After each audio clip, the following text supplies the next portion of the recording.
Hi, Lumberjack here from Barely Homesteading, and today we're going to be doing some cars, some wooden toys, because again, too much snow outside and need to stay in the garage, try to get some work done, get some projects done.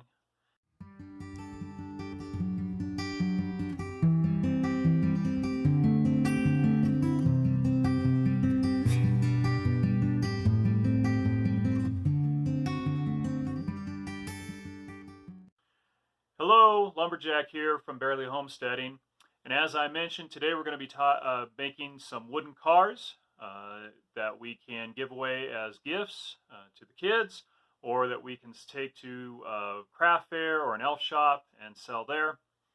And so I'm sure all of you who do any sort of woodworking or building of your own things will end up with little scraps of 2x4 or 2x6s, and these are perfect for making little toy cars.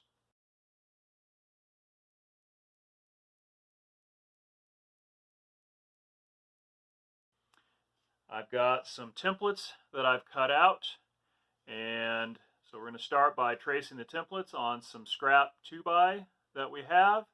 Cut them out, sand them, drill out the holes, and we'll stain them and varnish them, put the wheels and the axles and the wheels on, and they'll be ready to go.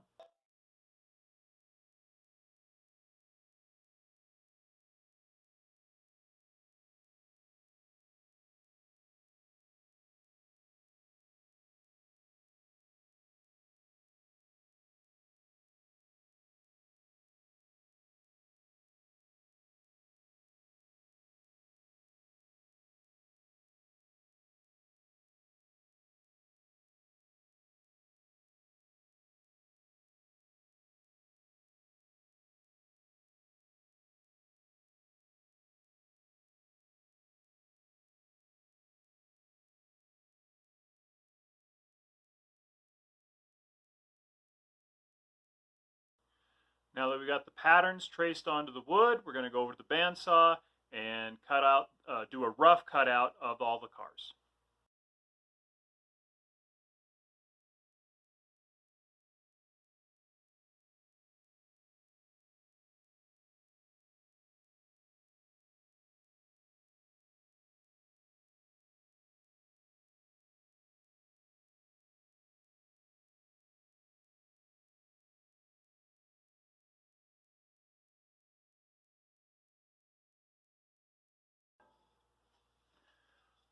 Okay, so we've got the cars all rough cut on the bandsaw.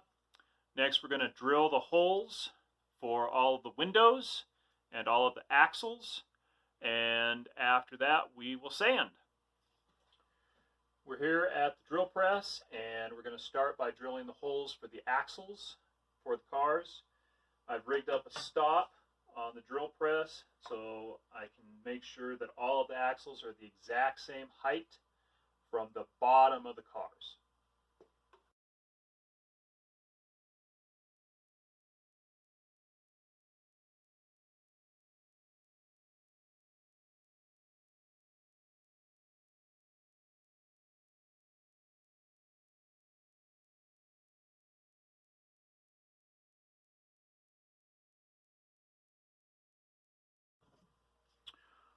All right, so we've got all of the holes drilled, and we're now ready to start the sanding. First, we're going to move to the oscillating drum sander.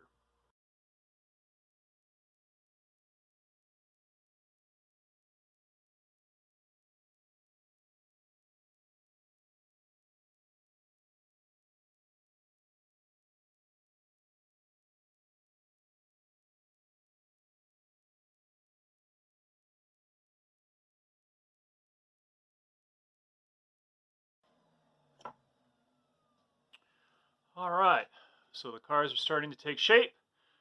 Next, we're going to move to the vertical belt sander.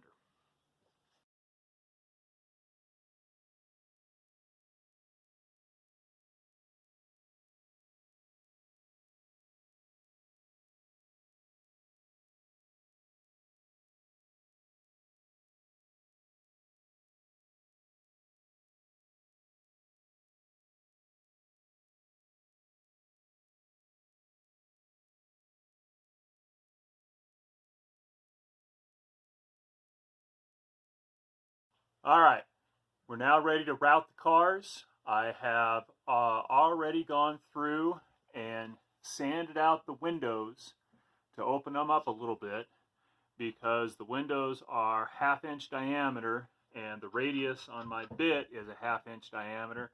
And I want to make sure that the windows, when I put them over that radius, slide smoothly. I don't want them to get caught.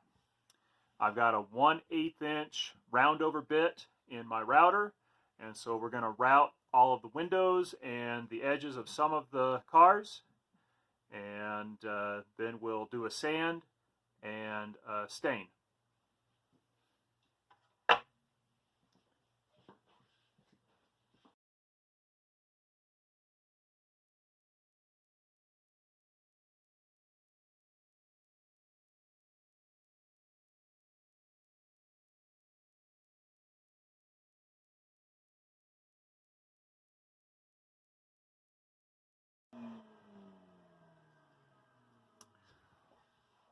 So we've got the routing done. We're going to move on to sanding.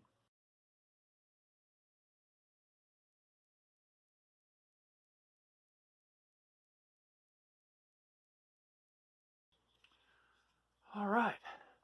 So we've got the cars all sanded. I've got a couple of windows that I'm going to touch up by hand, just where there's some burn marks from the router, and then we're ready to stain. So we are now ready to stain the cars. We're going to do some of them with some colored stain, and others we're going to leave the natural wood tone.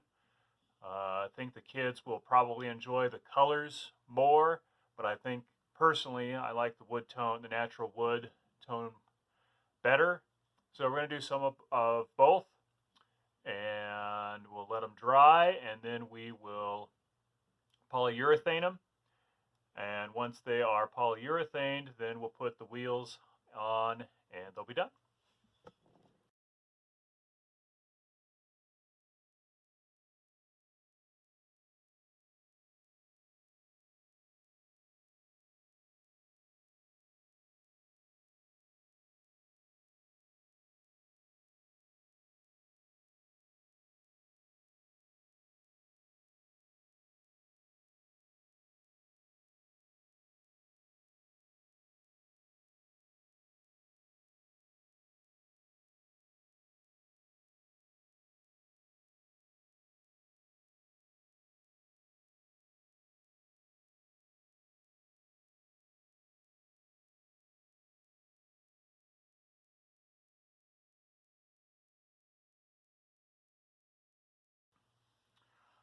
Okay, so we've got the cars stained.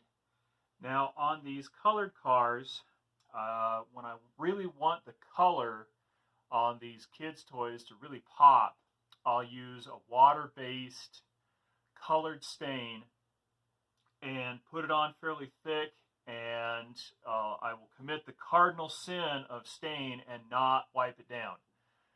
With a water-based stain, I found that if I let it dry really well over 24 hours and then polyurethane it, I don't have any problems with just leaving the water-based stain on there and not wiping it off, and it really gives it a super nice rich color. Now these two trailers that are gray, that is a oil-based stain, and so that one I am going to have to wipe off here in a minute after I let it soak in really well. And then this last one on the end, we're going to leave that one plain and just polyurethane it, leave it the natural color of the wood. All right, cars are dry. The stain is completely soaked in for the water-based stain and also for the oil-based stain, which I did wipe down after applying the stain. You can see that colors on the water-based stain nice and bright. You can still see the grain of the wood showing through the stain, which is what we want. Now it's time to finish the cars. When it comes to finishing children's toys, I definitely have some strong opinions about how to do that. I only do two types of finishes.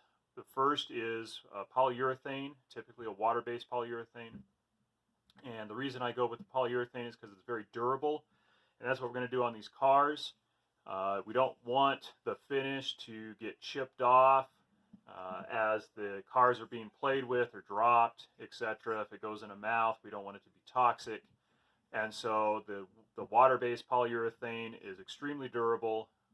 Unless you go up to an epoxy finish, it's about the most durable out there in my experience. It's used for finishing hardwood floors, so it's used to a lot of heavy use, a lot of traffic. And so the water-based polyurethane is the first option that I'll do. The second option is I will go with a food grade finish, typically a walnut oil. And I'll do that for larger projects like a rocking horse, where it's not going to get dropped and banged around quite as much. And so the concern about things chipping off isn't as great. If the child, starts chewing on the rocking horse or whatever, it's a food grade finish that's been used for years. So no concerns about toxicity or that sort of issue. The one concern with the food grade finishes is if you do use a nut oil like a walnut oil, you need to be careful with nut allergies. Some kids have very severe nut allergies and they could react to the walnut oil, and so you just have to be careful of that and make sure that either it's very clear up front that this particular toy has been finished with a nut oil, or just use the water-based polyurethane in those cases where it could be of a concern. So we're going to finish these cars now. Going to do a couple of coats of polyurethane, and then once the polyurethane is dried, and we're going to add the wheels and the axles, and then these will be ready to put into storage until we are ready to either give them away or sell them.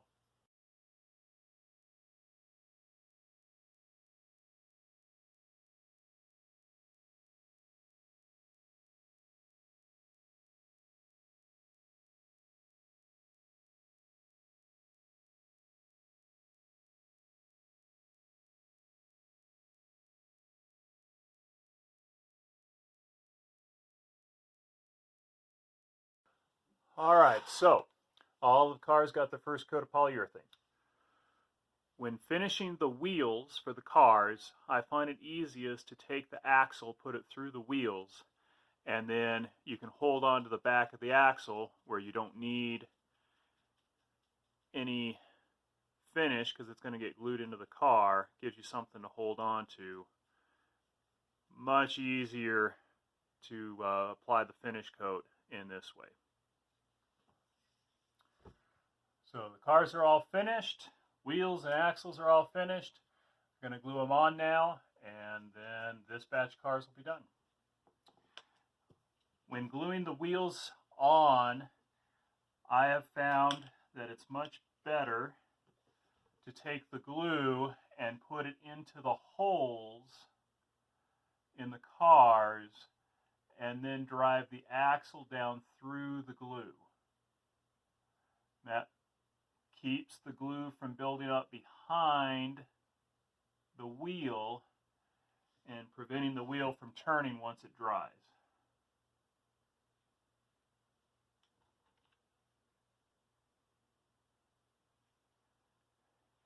Now, if the axle's a little tight because of the finish that you use, because of buildup in the hole, you can ream it out with the same size drill just to kind of clean it up, or get out a hammer and just tap it in. Now, what I like to do is I'll take a metal paint scraper and I will put it back behind the wheel just so that there's a little bit of clearance behind the wheel so it spins free.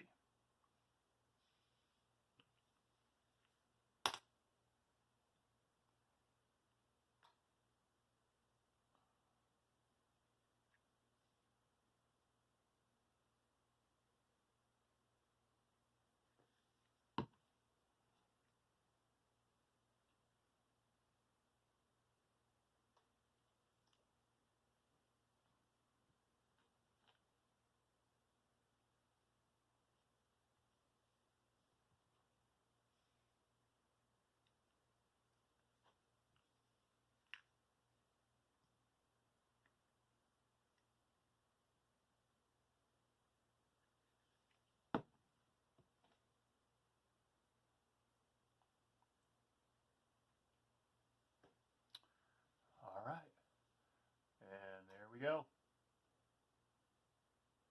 All right, we got the first batch of cars done. Wheels are all on, and as soon as they're dry, we'll put them in storage for a couple months.